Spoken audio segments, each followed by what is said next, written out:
My fiancé brought his pregnant mistress to our mating ceremony and told me I would raise their child. He didn't say it in private. Damon said it on the altar where he was supposed to claim me in front of the entire pack. Lyra stood beside him in pale gold silk, one hand resting on her belly. Lyra, my friend from the Omega quarters, the girl who had slept 2 beds away from me for years. On her wrist was my silver bracelet. Last winter, Damon had given it to me after 3 young alphas mocked my Omega blood. He promised no one would ever make me bow again. A week ago, a servant came and asked me to send it back. For the ceremony. I didn't question it. Now I understood. Lyra saw me looking. She touched the bracelet gently, like it might break. He wanted me to have it.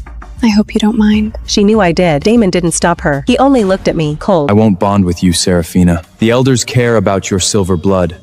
They think it can crown the next Alpha King. He pulled Lyra closer. But Lyra is carrying my heir. My throat burned. That bracelet was mine. Lyra flinched behind Damon's arm, as if I had hurt her. Damon glanced at the bracelet, then back at me. It was a promise to a girl who needed protecting. His hand covered Lyra's stomach. She gives me a future. Lyra looked at me from behind him, tears shining in her eyes. Small, fragile, victorious. Then Damon turned to the entire hall. When my pup is born, Seraphina will raise it as her own. For 1 second, I thought I had misheard him. Then Damon made it worse. You'll serve Lyra through the pregnancy, nurse her through recovery, raise my heir as your own. He said it like he was assigning chores to the lowest wolf in the room. Maybe he was. I was Seraphina, the only silver blood heir Silvercrest had seen in 1,000 years. The prophecy said whoever completed a bond with me could awaken true alpha power and claim the Alpha King's throne. But I was also an Omega, the rank everyone stepped on until they needed something. Damon had decided my blood was useful, but I was not. Lyra gave a soft gasp beside him. Damon, don't say it like that. Seraphina has always been so good at taking care of people. In the Omega quarters, she helped everyone. I'm sure she won't punish an innocent pup just because she's hurt. The hall went silent. Every stare landed on me, waiting for me to cry, to beg, to bow like a good little Omega. My eyes burned, not because Damon had rejected me, because Lyra knew every soft place I kept hidden, and still chose to press her hand against it. The claim was never sealed. No blood oath.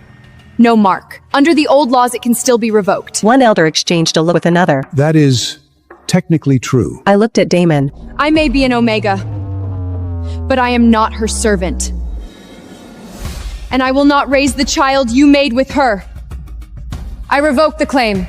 If any wolf here is willing to claim me tonight, I accept. The whispers came fast. Silver blood. Did Damon just throw away the prophecy?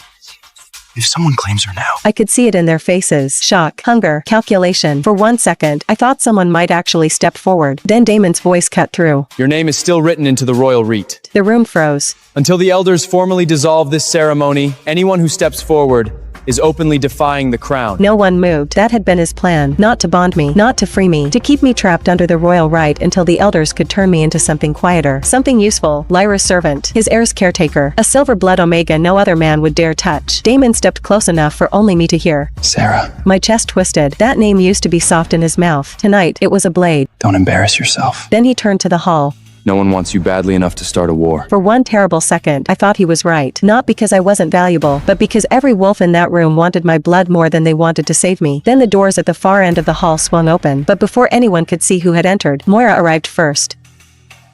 Moira, Damon's mother, the Luna matriarch, swept into the hall like a storm in silk. She took one look at Lyra behind Damon and slapped her across the face. The crack echoed off every wall. Shameless Omega. You dare turn a royal treat into a spectacle? Lyra fell to the floor, clutching her cheek, tears already spilling. Damon lunged forward and shielded her. She's under my protection. Moira stared at him like she was seeing him clearly for the first time. Then she turned to me. Her voice softened. Seraphina, dear, Damon has humiliated you. I will deal with him. But you must not act rashly. Let me close this ceremony quietly. The crown will keep you protected until we decide where you belong. Where I belonged, not what I wanted, not who I chose. I pulled my hand free. You bound me to Damon for my blood. Then he brought her here with his heir and told me to raise their child. My voice shook, but I did not stop. I will not be their servant. The hall went silent. I will not nurse his mistress through pregnancy.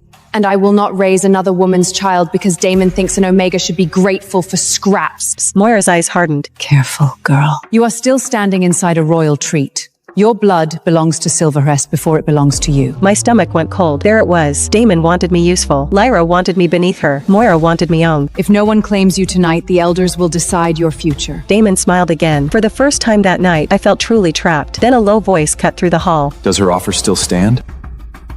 Every head turned. Kael stood at the far end of the hall, tall, dressed in black, pale as winter, Aldrich's firstborn, Damon's older half-brother, the true alpha heir by blood, and the cursed one who still couldn't shift. He took one step forward, then stopped. Just for half a second, his hand touched the doorframe. Everyone saw it. The cursed heir could barely stand. Damon laughed under his breath. Careful, brother. If she chooses you, she won't be a bride by sunrise. A few wolves laughed. Moira's face went white. Kael, don't be stupid. You know what silver blood does to a cursed wolf. It could kill you. Kael ignored her. His gray eyes stayed on me. What you just said, does it still stand? My throat tightened. Before I could answer, Damon stepped in. No. The whole hall froze. Damon's smile sharpened. She said any wolf, not a dead one pretending he still has a claim. Kael's face did not change. Damon moved closer to me. Look at him, Sarah.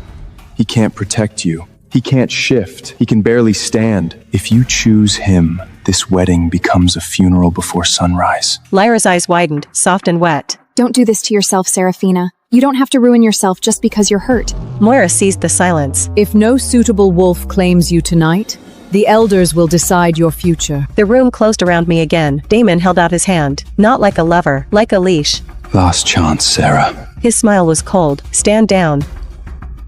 For 1 second, the whole hall waited. They all thought I would break. I looked past his hand, at Kael, thin as paper, pale as death, a cursed heir the entire pack had already buried. And still, he was the only man in that room who had asked for my answer. Not my blood, not my obedience, not my usefulness, my answer. So I stepped around Damon's hand. His smile vanished. Lyra's face changed. The hall went silent. I walked toward Kael. Every step felt like I was cutting a rope around my throat. Damon's voice snapped behind me. Seraphina! I didn't stop. Girl, think carefully. I did. For the first time all night, I did. Then I stopped in front of Kael. He looked down at me, gray eyes steady. What you said, does it still stand? My hands were still shaking, but my answer did not. Yes. The hall exploded. Kael did not look at Damon, did not look at Moira, only me. Then I claim her. A few elders half rose, then froze, because a claim spoken and accepted before the right could not be taken back. Damon laughed, loud enough for the whole hall to hear. Go on, brother.